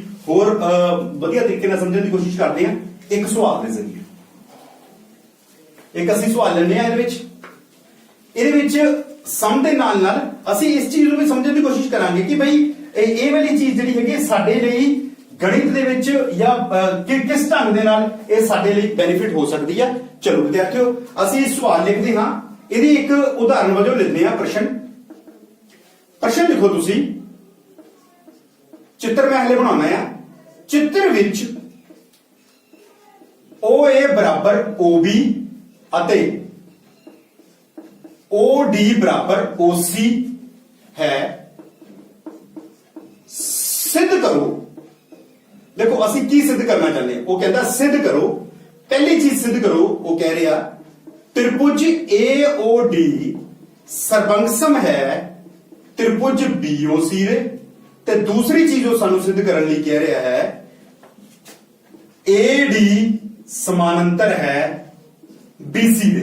ਠੀਕ ਹੈ ਜੀ, ਬਿਨਾਂ ਚਿੱਤਰ ਦੇ ਇਸ ਚੀਜ਼ ਦਾ ਹਲੇ ਪਤਾ ਨਹੀਂ ਲੱਗਣਾ। ਚਿੱਤਰ ਅਸੀਂ ਦਾ ਬਣਾਉਂਦੇ ਹਾਂ। ਇੱਥੇ 2 ਭੁਜਾਵਾਂ ਹਨ, ਆਹ ਵਾਲੀਆਂ 2 ਭੁਜਾਵਾਂ ਹਨ। ਇਹ 2 ਭੁਜਾਵਾਂ ਇੱਕ ਦੂਜੇ ਨੂੰ ਇਸ ਢੰਗ ਨਾਲ ਜੁੜਦੀਆਂ ਹਨ। ਇਹ ਇਹਦੇ ਨਾਲ ਜੁੜ ਗਈ ਤੇ ਆ ਇਹਦੇ ਨਾਲ। ਠੀਕ ਹੈ ਜੀ, ਇਹਨਾਂ ਦੇ ਨਾਮ ਲਿਖਦੇ ਹਾਂ ਆਪਾਂ AO B C D। ਠੀਕ ਹੈ ਜੀ, ਚਿੱਤਰ ਸਾਨੂੰ ਆਹੀ ਦਿੱਤਾ ਹੋਇਆ ਜੀ। ਹੁਣ ਇਸ ਚਿੱਤਰ ਨੂੰ ਅਸੀਂ ਕਿਸ ਢੰਗ ਦੇ ਨਾਲ ਆਪਣੇ ਮੁਤਾਬਿਕ ਇਹਨੂੰ ਵਧੀਆ ਬਣਾ ਸਕਦੇ ਹਾਂ। ਉਹਨੇ ਕਿਹਾ AO ਬਰਾਬਰ OB। AO ਜਿਹੜਾ OB ਦੇ ਬਰਾਬਰ ਹੈ, ਇੱਥੇ ਇੱਕ ਲਾਈਨ ਲਗਾ ਲਓ, ਇੱਥੇ ਵੀ ਇੱਕ ਲਾਈਨ ਲਗਾ ਲਓ। ਇਹਦਾ ਮਤਲਬ ਹੈ ਆਹ ਵਾਲਾ ਹਿੱਸਾ ਇਹ ਵਾਲੇ ਹਿੱਸੇ ਦੇ ਬਰਾਬਰ ਹੈ। ਫਿਰ ਉਹਨੇ ਕਿਹਾ ਕਿ OD ਬਰਾਬਰ OC ਹੈ, OD ਬਰਾਬਰ OC ਹੈ। ਇੱਧਰ 2 ਲਾਈਨਾਂ ਲਗਾ ਲਓ, ਇੱਧਰ ਵੀ 2 ਲਾਈਨਾਂ ਲਗਾ ਲਓ, ਯਾਨੀ ਕਿ ਆਹ ਵਾਲਾ ਖੰਡ ਇਸ ਖੰਡ ਦੇ ਬਰਾਬਰ ਹੈ। ਤਾਂ ਸਿੱਧ ਅਸੀਂ ਇਹ ਕਰਨਾ ਹੈ ਕਿ AOD BOC ਦੇ ਕੀ ਹੈ, ਸਰਬੰਸਮ ਹੈ। ਤੇ ਸਰਬੰਸਮਤਾ ਦਾ ਜਿਹੜਾ ਅਸੀਂ ਸਵੈ ਸਿੱਧ ਕੀਤਾ ਹੈ, ਇਸ ਤੋਂ ਪਹਿਲਾਂ ਜੋ ਅਸੀਂ ਸਵੈ ਸਿੱਧ ਕੀਤਾ ਹੈ ਉਹ ਕੀ ਕੀਤਾ ਹੈ, ਥੋੜੀ ਦੇਰ ਪਹਿਲਾਂ ਅਸੀਂ ਜਿਹੜੀ ਚੀਜ਼ ਕੀਤੀ ਸੀ ਉਹਦੇ ਵਿੱਚ ਇਹ ਕੀਤੀ ਸੀਗੀ ਕਿ ਜੇਕਰ ਕਿਸੇ 2 ਤ੍ਰਿਭੁਜਾਂ ਦੇ ਵਿੱਚ ਭੁਜਾ ਕੋਣ ਭੁਜਾ ਜਿਹੜੀਆਂ 2 ਤ੍ਰਿਭੁਜਾਂ ਦਿੱਤੀਆਂ ਆ, ਜੇਕਰ ਉਹਨਾਂ ਦੀਆਂ ਸੰਗਤ ਭੁਜਾਵਾਂ ਤੇ ਉਹਨਾਂ ਦੇ ਅੰਤਰਗਤ ਬਣਿਆ ਹੋਇਆ ਕੋਣ ਆਪਸ ਦੇ ਵਿੱਚ ਬਰਾਬਰ ਹੋਏ ਤਾਂ ਉਹ ਦੋਵੇਂ ਆਪਸ ਦੇ ਵਿੱਚ ਕੀ ਹੁੰਦੀਆਂ ਹਨ, ਵਿਦਿਆਰਥੀਓ, ਸਰਬੰਸਮ ਹੁੰਦੀਆਂ ਹਨ। ਠੀਕ ਹੈ ਜੀ, ਇਹ ਸਵੈ ਸਿੱਧ ਹੈ। ਸਵੈ ਸਿੱਧ ਦਾ ਮਤਲਬ ਇਹ ਹੈ कि इस रिजल्ट ਨੂੰ ਇਸ ਨਤੀਜੇ ਨੂੰ ਸਾਨੂੰ ਸਿੱਧ ਕਰਨ ਦੀ ਲੋੜ ਨਹੀਂ ਹੈ, ਇਹ ਸਹੀ ਹੈ, ਅਸੀਂ ਇਸ ਚੀਜ਼ ਨੂੰ ਕਿਰਿਆਵਾਂ ਦੇ ਰਾਹੀਂ ਕਰਕੇ ਦੇਖ ਚੁੱਕੇ ਹਾਂ। ਠੀਕ ਹੈ ਜੀ, ਇਸ ਨੂੰ ਸਿੱਧ ਨਹੀਂ ਕੀਤਾ ਜਾਂਦਾ, ਇਸ ਕਰਕੇ ਇਹਨੂੰ ਲਿਖਿਆ ਜਾਂਦਾ ਇਹ ਆਪਣੇ ਆਪ ਦੇ ਵਿੱਚ ਹੀ ਸਿੱਧ ਹੈ, ਇਹਨੂੰ ਸਿੱਧ ਕਰਨ ਦੀ ਲੋੜ ਨਹੀਂ ਹੈ। ਠੀਕ ਹੈ ਜੀ, ਸੋ ਆ ਸਿੱਧ ਕੀ ਸੀਗਾ ਕਿ ਭੁਜਾ ਕੋਣ ਭੁਜਾ ਜੇਕਰ ਹੋ ਜਾਣ ਸੰਗਤ ਤ੍ਰਿਭੁਜਾਂ ਤੇ ਸੰਗਤ ਭੁਜਾਵਾਂ ਦੇ ਅੰਤਰਗਤ ਬਣਿਆ ਹੋਇਆ ਕੋਣ ਆਪਸ ਦੇ ਵਿੱਚ ਬਰਾਬਰ ਹੋ ਜਾਵੇ ਤਾਂ ਉਹ ਕੀ ਹੁੰਦੇ ਹਨ, ਆਪਸ ਦੇ ਵਿੱਚ ਸਰਬੰਗਸਮ ਹੁੰਦੇ ਹਨ। ਤੇ ਜੇ ਸਰਬੰਗਸਮ ਹੈਗੇ ਨੇ ਤਾਂ ਫਿਰ ਉਸ ਤੋਂ ਬਾਅਦ ਆਪਾਂ ਉਹਦੀ ਗੱਲ ਕਰਦੇ ਹਾਂ ਉਸ ਤੋਂ ਅੱਗੇ। ਹੁਣ ਇਸ ਸਵਾਲ ਦੇ ਵਿੱਚ ਉਹਨੇ ਕਿਹਾ ਆ ਕਿ AOD ਤੇ BOC ਇਹ ਦੋ ਤ੍ਰਿਭੁਜਾਂ ਨੇ, ਇਹਨਾਂ ਦੋਨਾਂ ਤ੍ਰਿਭੁਜਾਂ ਨੂੰ ਮੈਂ ਕੀ ਕਰਨਾ ਚਾਹੁੰਦਾ ਹਾਂ, ਮੈਂ ਇਹਨਾਂ ਨੂੰ ਸਰਬੰਗਸਮ ਕਰਨਾ ਚਾਹੁੰਦਾ ਹਾਂ। ਸਰਬੰਗਸਮ ਕਰਨ ਵਾਸਤੇ ਜੇਕਰ ਮੈਂ ਇਹ ਤ੍ਰਿਭੁਜ ਨੰਬਰ 1 ਤੇ ਤ੍ਰਿਭੁਜ ਨੰਬਰ 2 ਨੂੰ ਕਿਸੇ ਤਰੀਕੇ ਦੇ ਨਾਲ ਇਹਨਾਂ ਦੋਨਾਂ ਛੋਟੀਆਂ ਤ੍ਰਿਭੁਜਾਂ ਨੂੰ ਜੇ ਮੈਂ ਸਰਬੰਗਸਮ ਬਣਾਉਣ ਵਿੱਚ ਮਤਲਬ ਠੀਕ ਕਾਬਿਲ ਹੋ ਗਿਆ ਕਿ ਹਾਂ ਵੀ ਇਹਨਾਂ ਨੂੰ ਮੈਂ ਆਪਸ ਵਿੱਚ ਸਰਬੰਗਸਮ ਕਰ ਦਿੱਤਾ ਤੇ ਮੇਰਾ ਪਹਿਲਾ ਸਵਾਲ ਤੇ ਦੂਜਾ ਸਵਾਲ ਬੜੇ ਆਰਾਮ ਦੇ ਨਾਲ ਹੱਲ ਹੋ ਸਕਦਾ ਹੈ। ਚਲੋ ਆਓ ਅਸੀਂ ਕੋਸ਼ਿਸ਼ ਕਰਦੇ ਹਾਂ ਇਸ ਨੂੰ ਸਰਬੰਗਸਮ ਬਣਾਉਣ ਦੇ ਵਿੱਚ। ਅਸੀਂ ਲਿਖਦੇ ਹਾਂ ਇਹਦੇ ਉੱਤਰ ਦੇ ਵਿੱਚ OA ਬਰਾਬਰ OB, OD ਬਰਾਬਰ OC। ਇਹਨਾਂ ਦੋਨਾਂ ਕੇਸਿਸ ਦੇ ਵਿੱਚ ਇਹ ਕੀ ਹੈ ਸਾਨੂੰ ਦਿੱਤਾ ਹੈ। ਠੀਕ ਹੈ ਜੀ, ਆ ਤਾਂ ਦਿੱਤਾ ਹੋਇਆ ਉਹਨੇ ਮੈਨੂੰ OA ਬਰਾਬਰ OB ਤੇ OD ਬਰਾਬਰ OC, ਇਹ ਮੈਨੂੰ ਉਹਨੇ ਆ ਦੇਖੋ ਇੱਥੇ ਤੇ ਇੱਥੇ ਆ ਚੀਜ਼ ਤਾਂ ਇਹਨਾਂ ਦੋਨਾਂ ਤ੍ਰਿਭੁਜਾਂ ਦੇ ਵਿੱਚ ਉਹਨੇ ਮੈਨੂੰ ਬਰਾਬਰ ਦੇ ਦਿੱਤੀ। ਲੇਕਿਨ ਮੈਨੂੰ ਸਵੈਸਤ ਕੀ ਕਹਿੰਦਾ ਹੈ, ਸਵੈਸਤ ਕਹਿੰਦਾ ਹੈ ਕਿ ਦੋ ਭੁਜਾਵਾਂ ਤਾਂ ਠੀਕ ਹੈ ਲੇਕਿਨ ਉਹਨਾਂ ਦੇ ਅੰਤਰਗਤ ਬਣਿਆ ਹੋਇਆ ਕੋਣ ਵੀ ਆਪਸ ਵਿੱਚ ਬਰਾਬਰ ਹੁੰਦਾ ਹੈ। ਜੇਕਰ ਮੈਂ ਇਹਨਾਂ ਦੋ ਭੁਜਾਵਾਂ ਦੀ ਗੱਲ ਕਰ ਰਿਹਾ ਵਿਦਿਆਰਥੀਓ ਤੇ ਇਹਨਾਂ ਦੋ ਭੁਜਾਵਾਂ ਦੀ ਗੱਲ ਕਰ ਰਿਹਾ ਤੇ ਇਹਨਾਂ ਦੇ ਅੰਤਰਗਤ ਜਿਹੜਾ ਬਣਿਆ ਕੋਣ ਹੈ ਉਹ ਇਹ ਵਾਲਾ ਹੋਏਗਾ। ਠੀਕ ਹੈ ਜੀ, ਤੇ ਅਸੀਂ ਜਾਣਦੇ ਹਾਂ ਦੋ ਕਾਟਵੀਆਂ ਰੇਖਾਵਾਂ ਤੇ ਸਿਖਰ ਸੰਮੁਖ ਕੋਣ ਹਮੇਸ਼ਾ ਆਪਸ ਦੇ ਵਿੱਚ ਬਰਾਬਰ ਹੁੰਦੇ ਹਨ। ਸਵਾਲ ਨੂੰ ਸੌਖਾ ਕਰਨ ਦੇ ਲਈ ਮੈਂ ਇਸ ਨੂੰ ਕੋਣ 1 ਦਾ ਨਾਮ ਦੇ ਦਿੰਦਾ ਹਾਂ, ਇਸ ਨੂੰ ਕੋਣ 2 ਦਾ ਨਾਮ ਦੇ ਦਿੰਦਾ ਹਾਂ। ਇੱਥੇ ਲਿਖ ਰਿਹਾ ਮੈਂ ਕੋਣ 1 ਬਰਾਬਰ ਕੋਣ 2 ਦੇ। ਠੀਕ ਹੈ ਜੀ, ਕਿਉਂ ਨੇ ਸਿਖਰ ਸਨਮੁਖ ਕੋਣ, ਇਹ ਸਿਖਰ ਸਨਮੁਖ ਕੋਣ ਨੇ ਇਸ ਕਰਕੇ ਬਰਾਬਰ ਹੋ ਗਏ ਨੇ। ਇਸ ਤੋਂ ਕੀ ਭਾਵ ਹੋਇਆ, ਇਸ ਤੋਂ ਇਹ ਸਿੱਧ ਹੋਇਆ त्रिभुज AOD ਸਰਬੰਗਸਮ ਹੈ त्रिभुज BOC ਦੇ। ਇਹ ਦੋ ਜਿਹੜੇ ਹੈਗੇ ਨੇ ਆਪਾਂ ਆਪਸ ਦੇ ਵਿੱਚ ਜਿਹੜੇ ਹੈਗੇ ਮਤਲਬ ਪ੍ਰੂਫ ਕਰ ਦਿੱਤੇ, ਸਿੱਧ ਕਰ ਦਿੱਤਾ ਕਿ ਇਹ ਆਪਸ ਵਿੱਚ ਸਰਬੰਗਸਮ ਹਨ। ਕਿਉਂ ਸਰਬੰਗਸਮ ਹਨ? ਭੁਜਾ ਕੋਣ ਭੁਜਾ, ਭੁਜਾ ਕੋਣ ਭੁਜਾ ਵਾਲਾ ਜਿਹੜਾ ਸਵੈ ਸਿੱਧ ਹੈ ਉਹਨੇ ਮੈਨੂੰ ਇਹ ਕਿਹਾ ਕਿ ਜੇਕਰ ਦੋ ਭੁਜਾਵਾਂ ਤੇ ਉਹਨਾਂ ਦੇ ਅੰਤਰਗਤ ਬਣਿਆ ਹੋਇਆ ਕੋਣ ਆਪਸ ਦੇ ਵਿੱਚ ਬਰਾਬਰ ਹੋ ਜਾਵੇ ਤਾਂ ਉਹ ਦੋਵੇਂ ਤ੍ਰਿਭੁਜਾਂ ਆਪਸ ਦੇ ਵਿੱਚ ਸਰਬੰਗਸਮ ਹੁੰਦੀਆਂ ਹਨ। ਸੋ ਇਹ ਮੇਰਾ ਪਹਿਲਾ ਪਾਰਟ ਜਿਹੜਾ ਹੈਗਾ ਉਹ ਸਿੱਧ ਹੋ ਗਿਆ। ਦੂਸਰੇ ਪਾਰਟ ਦੇ ਵਿੱਚ ਉਹਨੇ ਮੈਨੂੰ ਕਿਹਾ, ਕਹਿੰਦਾ AD ਨੂੰ BC ਦੇ ਸਮਾਨਾਂਤਰ ਬਣਾਓ। ਠੀਕ ਹੈ ਜੀ, ਹੁਣ ਸਵੈ ਸਿੱਧ ਦੀ ਇੱਕ ਜਦੋਂ ਵੀ ਦੋ ਚੀਜ਼ਾਂ ਸਰਬੰਗਸਮ ਹੋ ਜਾਂਦੀਆਂ ਹਨ, ਆ ਸਰਬੰਗਸਮ ਹੋ ਗਿਆ ਨਾ, ਸਰਬੰਗਸਮ ਤ੍ਰਿਭੁਜਾਂ ਦੀਆਂ ਸੰਗਤ ਭੁਜਾਵਾਂ ਅਤੇ ਸੰਗਤ ਕੋਣ ਆਪਸ ਦੇ ਵਿੱਚ ਬਰਾਬਰ ਹੁੰਦੇ ਹਨ। ਜੇ ਬਰਾਬਰ ਹੁੰਦੇ ਹਨ ਤभी ਤਾਂ ਉਹ ਇੱਕ ਦੂਸਰੇ ਦੇ ਉੱਪਰ ਪੂਰੇ ਤਰੀਕੇ ਨਾਲ ਇੱਕ ਦੂਜੇ ਨੂੰ ਕਵਰ ਕਰ ਦਿੰਦੇ ਹਨ ਨਾ। ਸੋ ਇਸੇ ਕਰਕੇ ਅਸੀਂ ਇਹ ਵਾਲਾ ਰਿਜ਼ਲਟ ਜਿਹੜਾ ਹੈਗਾ ਇੱਥੇ ਅਪਲਾਈ ਕਰਾਂਗੇ। ਹੁਣ ਆ ਦੋ ਤ੍ਰਿਭੁਜਾਂ ਆ ਗਏ ਵਿਦਿਆਰਥੀਓ ਸਾਡੇ ਕੋਲ। ਮੈਂ ਕੀ ਕੀਤਾ, ਇੱਕ ਛੋਟੀ ਜਿਹੀ ਚਲਾਕੀ ਕਰ ਰਿਹਾ, ਮੈਂ ਇਹਨੂੰ ਕੋਣ B ਤੇ ਇਹ ਕੋਣ ਕੀ ਹੈ ਮੇਰੇ ਕੋਲ A ਹੈ। ਠੀਕ ਹੈ ਜੀ, ਕੋਣ B ਅਤੇ ਕੋਣ A ਹੈ। ਮੈਂ ਇੱਥੇ ਤੁਹਾਡੇ ਕੋਲ ਲਿਖ ਰਿਹਾ ਕੋਣ A ਬਰਾਬਰ ਕੋਣ B। ਕੀ ਆਪ ਜੀ ਦੇ ਵਿੱਚੋਂ ਕੋਈ ਮੈਨੂੰ ਇਹ ਚੀਜ਼ ਦੱਸ ਸਕਦਾ ਕਿ ਕੋਣ A ਕੋਣ B ਦੇ ਬਰਾਬਰ ਕਿਉਂ ਹੈ? ਕਿਉਂਕਿ AOD ਸਰਬੰਗਸਮ ਹੈ BOC ਦੇ। ਇਹਦੇ ਪਹਿਲੇ ਕਿਹੜਾ ਕੋਣ ਹੈ A, ਇਹਦਾ ਪਹਿਲਾ ਇਕੱਲਾ ਕੋਣ ਹੈ B, ਇਹਦਾ ਮਤਲਬ ਕੋਣ A ਬਰਾਬਰ ਕੋਣ B ਦੇ ਹੋਏਗਾ। ਤੇ ਕਾਰਨ ਕੀ ਇੱਥੇ ਲਿਖਿਆ ਜਾਏਗਾ? ਕਾਰਨ ਲਿਖਿਆ ਜਾਏਗਾ ਸਰਬੰਗਸਮ त्रिभुजां दे संगत कोण। अंग्रेजी भाषा लिखते हैं CPCT। CPCT ਨੂੰ ਬੋਲਦੇ ਆ corresponding parts of congruent triangle, corresponding parts of congruent triangle। ਜਾਂ ਫਿਰ ਇਹਦੇ ਵਿੱਚ ਕੋਣ ਲਿਖੇ ਨੇ ਤੇ ਮੈਂ ਲਿਖਦਾ ਸਰਬੰਗਸਮ ਤ੍ਰਿਭੁਜਾਂ ਦੇ ਸੰਗਤ ਕੋਣ ਜਿਹੜੇ ਹੈਗੇ ਨੇ ਉਹ ਇਹ ਹੈਗੇ ਨੇ, ਇਸ ਕਰਕੇ ਆਪਸ ਦੇ ਵਿੱਚ ਬਰਾਬਰ ਹੀ ਹੋਣਗੇ। ਲੇਕਿਨ ਤੁਸੀਂ ਕਹੋਗੇ ਕਿ ਕੋਣ A ਨੂੰ ਕੋਣ B ਦੇ ਬਰਾਬਰ, ਮੈਨੂੰ ਫਾਇਦਾ ਕੀ ਹੈ ਇਸ ਚੀਜ਼ ਦਾ? ਠੀਕ ਹੈ, ਫਾਇਦਾ ਇਹ ਹੈ ਜੇਕਰ ਤੁਸੀਂ ਇਹਨੂੰ ਬੜੇ ਧਿਆਨ ਦੇ ਨਾਲ ਦੇਖੋ ਤਾਂ ਇਹ ਕਿਹੜੇ ਕੋਣ ਬਣਦੇ ਹਨ। ਸੋਚੋ ਕਿਹੜੇ ਕੋਣ ਬਣੇ?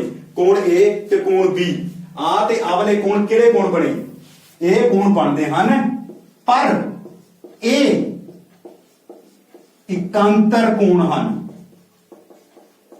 ਦੋ ਭੁਜਾਵਾਂ AD ਅਤੇ BC ਨੂੰ ਇਹ ਇੱਕ ਕਾਟਵੀਂ ਰੇਖਾ ਹੈ ਜਿਹੜੀ ਉਹਨੂੰ ਕੱਟਦੀ ਪਈ ਆ A ਅਤੇ B ਜਿਹੜੀ AB ਆ ਇਹਦੀ ਕਾਟਵੀਂ ਰੇਖਾ ਇਹਦਾ ਮਤਲਬ ਕੋਣ A ਤੇ ਕੋਣ B ਜਿਹੜੇ ਹੈਗੇ ਨੇ ਉਹ ਕੀ ਬਣ ਗਏ ਇਕਾਂਤਰ ਕੋਣ ਬਣ ਗਏ ਤੇ ਅਸੀਂ ਇਹ ਚੀਜ਼ ਪਹਿਲਾਂ ਬੜੀ ਚੰਗੀ ਤਰੀਕੇ ਦੇ ਨਾਲ ਪੜ੍ਹੀ ਹੋਈ ਹੈ ਕਿ ਜੇਕਰ ਦੋ ਭੁਜਾਵਾਂ ਨੂੰ ਕੱਟਦੀ ਹੋਈ ਦੋ ਅਲੱਗ-ਅਲੱਗ ਰੇਖਾਵਾਂ ਨੂੰ ਕੱਟਦੀ ਹੋਈ ਇੱਕ ਰੇਖਾ ਕੱਟੇ ਤੇ ਉਹਦੇ ਇਕਾਂਤਰ ਕੋਣ ਆਪਸ ਦੇ ਵਿੱਚ ਬਰਾਬਰ ਹੋ ਜਾਣ ਤਾਂ ਉਹ ਰੇਖਾਵਾਂ ਆਪਸ ਦੇ ਵਿੱਚ ਕੀ ਹੁੰਦੀਆਂ ਨੇ ਸਮਾਨਾਂਤਰ ਹੁੰਦੀਆਂ ਨੇ ਇਹਦਾ ਮਤਲਬ ਇਹ ਹੋਇਆ ਜੇਕਰ ਇਕਾਂਤਰ ਕੋਣ ਬਰਾਬਰ ਹੋ ਗਏ ਨੇ ਇਸ ਤੋਂ ਇਹ ਸਿੱਧ ਹੁੰਦਾ ਹੈ ਕਿ AD ਸਮਾਨਾਂਤਰ ਹੈ BC ਦੇ ਜਿਹੜਾ AD ਆ ਉਹ ਕਿਹਦੇ ਸਮਾਨਾਂਤਰ ਹੋ ਜਾਏਗਾ BC ਦੇ ਸਮਾਨਾਂਤਰ ਹੋ ਜਾਏਗਾ ਮੈਂ ਇੱਕ ਵਾਰੀ ਫੇਰ ਇਹ ਚੀਜ਼ ਨੂੰ ਸਮਝਾਉਣ ਦੀ ਕੋਸ਼ਿਸ਼ ਕਰਦਾ ਸਭ ਤੋਂ ਪਹਿਲਾਂ ਉਹਨੇ ਮੈਨੂੰ ਕੀ ਕਿਹਾ ਸੀ त्रिभुज OA बराबर OB ਇਹ ਦਿੱਤੇ ਹੋਏ ਚਿੱਤਰ ਦੇ ਵਿੱਚ OA ਬਰਾबर OB ਹੈ OD ਬਰਾबर OC ਹੈ ਆ ਦੋ ਚੀਜ਼ਾਂ ਬਰਾਬਰ ਹੋ ਗਈਆਂ ਸਿੱਧ ਕਰਨ ਲਈ ਉਹਨੇ ਕੀ ਕਿਹਾ ਮੈਨੂੰ ਕਿ ਆ ਦੋ ਤ੍ਰਿਭੁਜਾਂ ਜਿਹੜੀਆਂ ਹੈਗੀਆਂ ਆਪਸ ਦੇ ਵਿੱਚ ਕੀ ਹੋਣੀਆਂ ਜਿਹੜੀਆਂ ਸਰਬੰਗਸਮ ਹੋਣੀਆਂ ਜਿਹੜੀਆਂ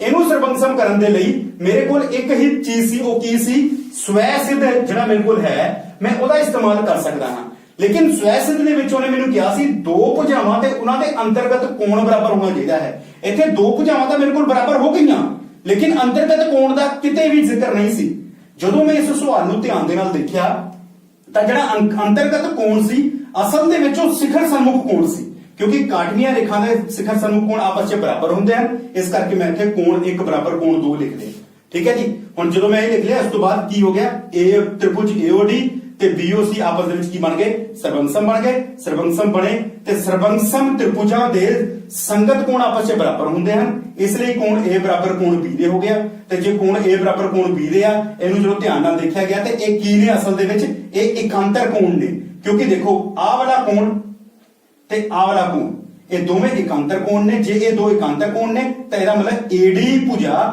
BC ਭੁਜਾ ਦੇ ਸਮਾਨਾਂਤਰ ਜਿਹੜੀ ਹੈ ਉਹ ਹੋਏਗੀ ਸੋ ਇਹ ਸਾਡਾ ਸਵਾਲ ਸੀਗਾ ਜਿਹੜਾ ਕਿ ਅਸੀਂ ਪਹਿਲੇ ਸਵੈ ਸਿੱਧ ਜਿਹੜਾ ਹੈਗਾ ਆ ਭੁਜਾ ਕੋਣ ਤੇ ਭੁਜਾ ਦੇ ਨਾਲ ਜਿਹੜਾ ਹੈਗਾ ਉਹਨੂੰ ਹੱਲ ਕਰਨ ਦੀ ਕੋਸ਼ਿਸ਼ ਕੀਤੀ ਵਿਦਿਆਰਥੀਓ ਮੈਂ ਉਮੀਦ ਕਰਦਾ ਹਾਂ ਤੁਹਾਨੂੰ ਇਹ ਲੈਕਚਰ ਸਮਝ ਆਇਆ ਹੋਵੇਗਾ ਤੇ ਤੁਸੀਂ ਇਸ ਲੈਕਚਰ ਦੀ ਥੋੜਾ ਹੋਰ ਦੁਹਰਾਈ ਕਰੋ ਜਿਹੜਾ ਇਹ ਤੋਂ ਨੈਕਸਟ ਲੈਕਚਰ ਹੋਏਗਾ ਉਹਦੇ ਵਿੱਚ ਅਸੀਂ ਸਿਰਫ ਸਵਾਲ ਲੈ ਕੇ ਆਵਾਂਗੇ ਤੇ ਉਹਨਾਂ ਸਵਾਲਾਂ ਨੂੰ ਕਿਵੇਂ ਇਸ ਢੰਗ ਦੇ ਨਾਲ ਹੀ ਵਧੀਆ ਤਰੀਕੇ ਦੇ ਨਾਲ ਸਮਝਿਆ ਜਾ ਸਕਦਾ ਹੈ ਤੇ ਕੀਤਾ ਜਾ ਸਕਦਾ ਹੈ ਉਹ ਅਸੀਂ ਨੈਕਸਟ ਲੈਕਚਰ ਤੇ ਦੇਖਾਂਗੇ ਠੀਕ ਹੈ ਵਿਦਿਆਰਥੀਓ